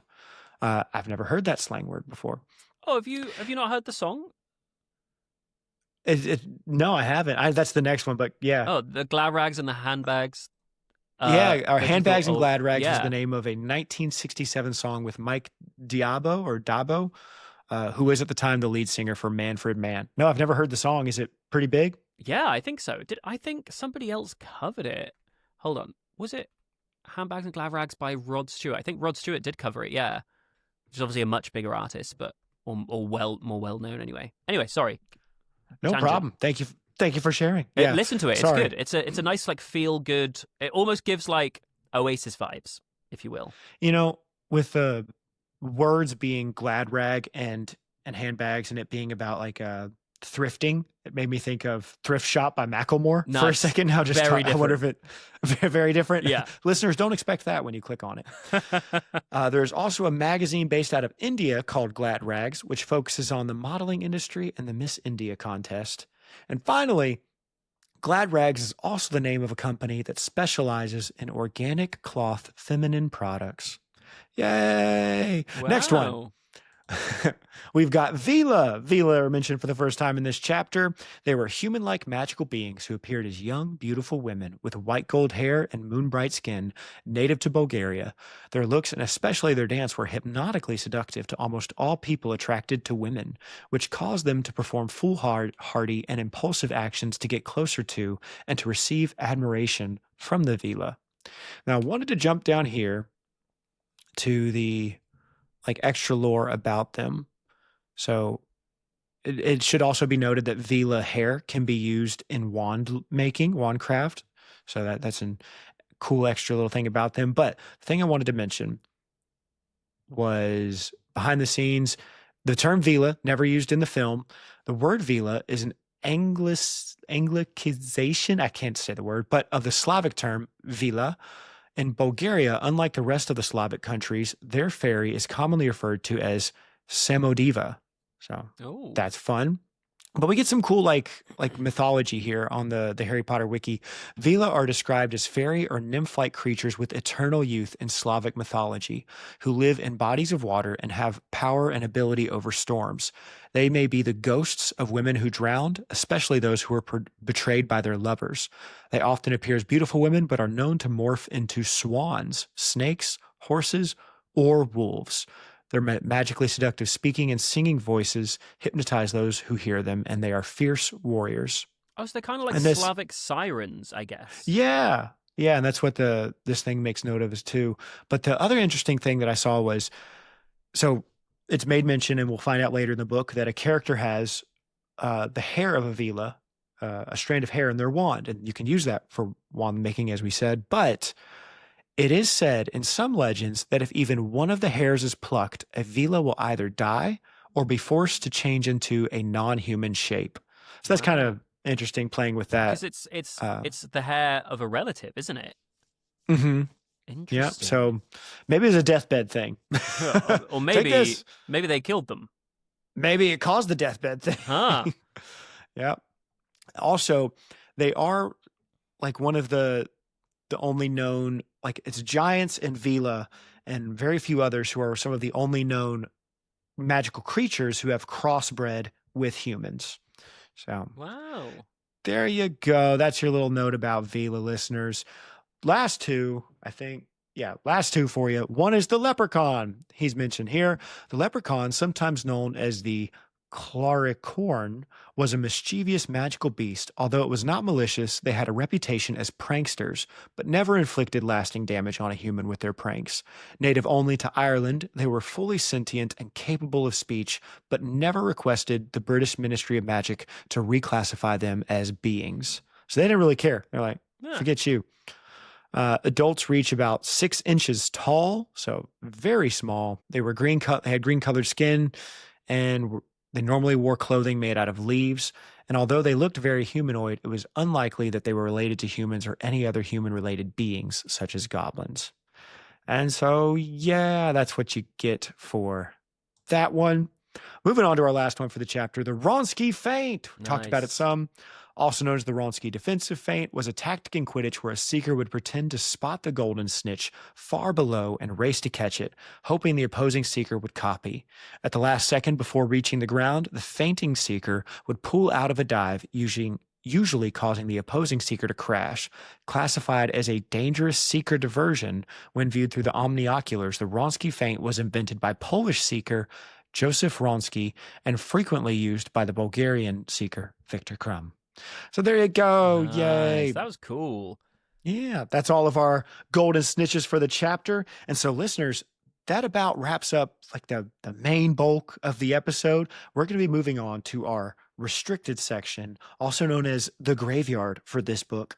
But before we kick you on out of here, if you don't want any spoilers, if you have not read ahead, we'll see you next time for next week's episode covering chapters 9 and 10. Before you get going, though, just want to say again, Brett, so glad to have you on this episode. Can you remind the listeners where they can find you? Of course, you can find me at youtube.com/Brett'sThoughts, tiktok.com/@Brett'sThoughts, or instagram.com/Brett.Thoughts, because someone has Brett's Thoughts and they won't deactivate their account.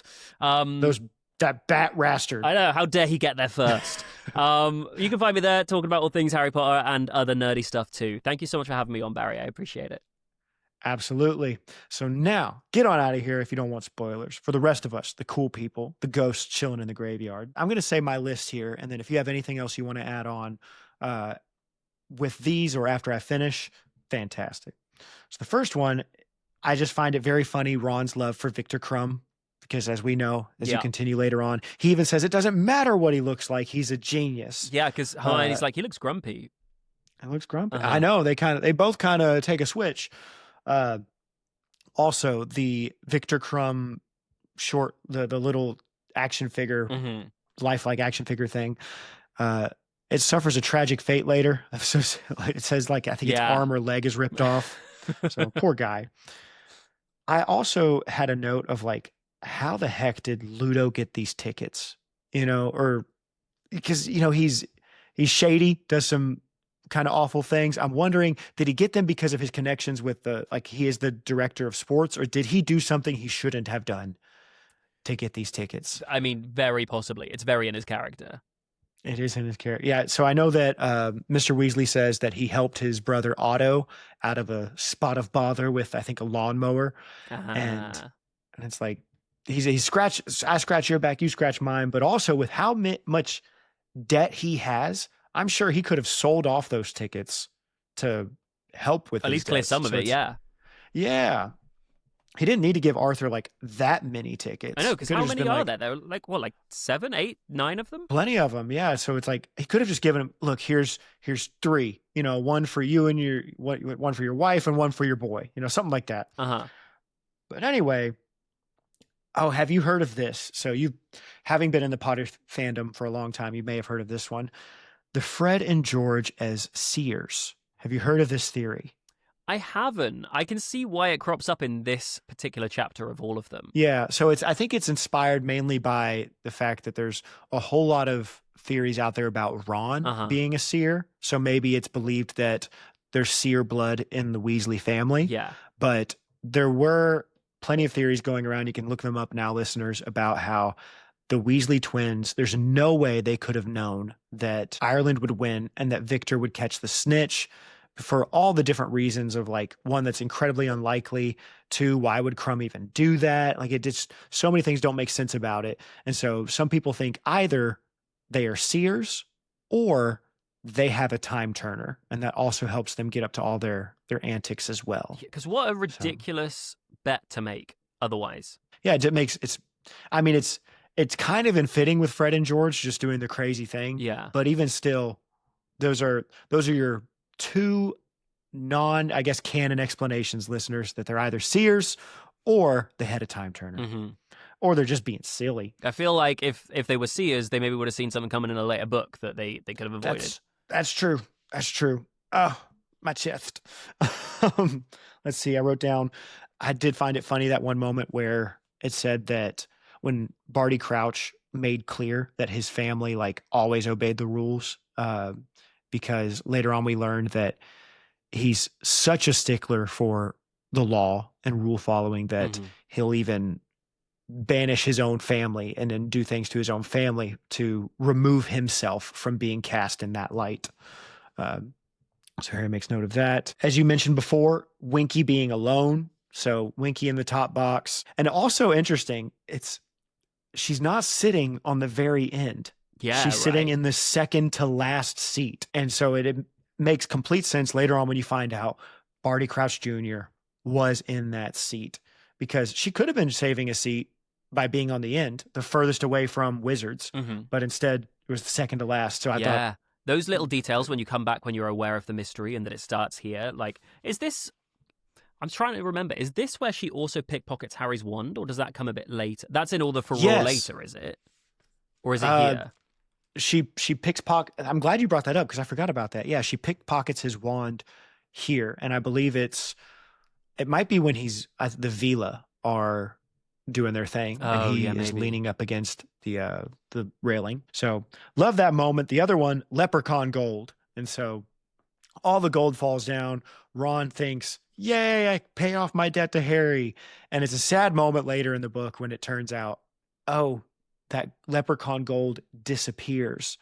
And because Harry doesn't tell Ron right away, right? Yeah, and which makes Ron even more mad because Harry says, I didn't even notice. And Ron's like, wow, to be so rich that you don't notice a handful of gold goes missing. Yeah. Because I feel like there's always that criticism of Harry, like, you're so rich and your best friend is so poor, why don't you, like, buy him things? Like, in the second book, why didn't you buy him a replacement wand? He's your best friend. But it's like, you see Ron's responses to things like that. There's clearly, like, understandably a chip on his shoulder. Like, he doesn't want to be Charry. He doesn't want Harry to just give him handouts. So, like, yeah, you can sort of see why that never happens. Because I feel like Harry would for the Weasleys if they'd take it. I mean, heck, he ends up giving all of his Triwizard winnings to Fred and George. So that's a lot of money. And that's also given with the stipulation, buy Ron a pair of new dress robes. So I think he goes out to try to care for. I think another thing, too, is Harry probably just doesn't think too much about the money when it's not being spoken of. Like, he probably genuinely meant it when he said, didn't even notice it, because he's not thinking about it. And again, somebody might say, well, because he doesn't have to think about it. But we look for the positives over here at Retail. Yeah, that's it. And I also think, like, it all comes back to, like, Harry probably wanted Ron to enjoy the match, and he wouldn't want him and Hermione to be sat there with these omnioculars while Ron can't see anything. Do you know what I mean? Like, it probably impacts Harry's enjoyment of things too. like doing that for his friend, you know, including him as well. And it being, because my goodness, I wouldn't want to be the only person like, wow, this is so cool. Wish you could see it. That's even more like rich, douchey type of behavior. And then my final restricted section one for this chapter was, I appreciated the humanizing of like Victor Crumb at the very end. So when Harry talks about when he's walking in and he seemed like somewhat less significant, less intimidating, you know, he's duck-footed and he's kind of awkward. And the character of Victor Crumb is very interesting. So many people have very different opinions all across the board on him. You know, you get into the whole, kind of creepy that he's interested in Hermione, but also he's kind of very creepy. But he is kind of a sweet dude when it comes to like, you know, he seems somewhat humble in certain moments and gracious to Harry or whatever. Like there's many takes you can have on Victor Crumb. And so I appreciate this moment where this whole time we've seen him as this boss, this intimidating, awesome young Quidditch player. But here he seems very much like the rest of them. Yeah, for sure. But yeah, those are all my restricted section stuff. Brett, did you have anything else you wanted to mention? It's not really this chapter. I just wanted to talk about the Ludo Bagman thing that I talked about in about in my video already. So I'm going to be boring you, but I just think I think the intro of Ludo Bagman and the fact they cut him out of the movie is such a disservice because he's a phenomenal character, not least of which for like the red herring as a suspect for the Who But Harry's Name in the Goblet of Fire mystery, but also because when we see Karkaroff's trial in the Pensieve and then it goes to having to ask Ludo Bagman like about him slipping secrets to a member of Voldemort's army in the First Wizarding War, like the Ministry just like they don't care. So many Ministry workers are like, oh, you were great for England last week, like he was their sweetheart, he was their David Beckham, like absolute celebrity, like let him off the hook, he's charming, he's famous, he's talented. And I feel like that is a great foreshadowing of all the corruption that we get from the Ministry in the following book. Like seeing it slightly here, just introduced, you know? I think I really liked what you were saying of how, you know, this is the height for Ludo Bagman. That this first time we see him, he's at his best. You know, he's cheerful, he's peppy. You know, he seems a bit lackadaisical. You know, he doesn't care too much about some things that seem rather important, but you could dismiss it as, oh, he's just a jolly fella, you know? Yeah. And so he's at his best here, but every time we see him afterward, he seems slightly more sketchy, slightly more shady. Something else is going on, a little less trustworthy every single time. So it's a interesting descent, which adds to the red herring of it all, thinking, hey, maybe he's the one. And I think Ludo is a very good guess for who did it. Oh, you know, for sure. If you're reading this for the first time. Yeah. So I enjoy his character a lot, though. He is in the original Quidditch game when you play not Quidditch Champions, the new one, but the old one, Quidditch World Cup. That's cool. I can't remember. I played it to death when I was younger. I didn't remember that he was in it. Yeah, when you reach the pros, he's the announcer. Oh, okay. And some other lady. Yeah. But very good. So that's all we got, listeners. Thank you for listening. I hope you enjoyed this week's episode. Brett, thank you so much for being on. This was a treat. I always love so much getting to talk to people who love this series, who are incredibly knowledgeable about it. I'm so appreciative of your time that you made the effort to do this. All my listeners are too. Thank you again. Oh, thanks for having me, man. It's been great fun. Listeners, we hope you have a wonderful week, and we'll see you next time. Goodbye, everybody. Bye. Thank you for listening to Retold. Artwork for this podcast was created by Rachel Ortlip. Music was created by Taylor Jarvis. And the Retold podcast is produced by me. That's right. I made this.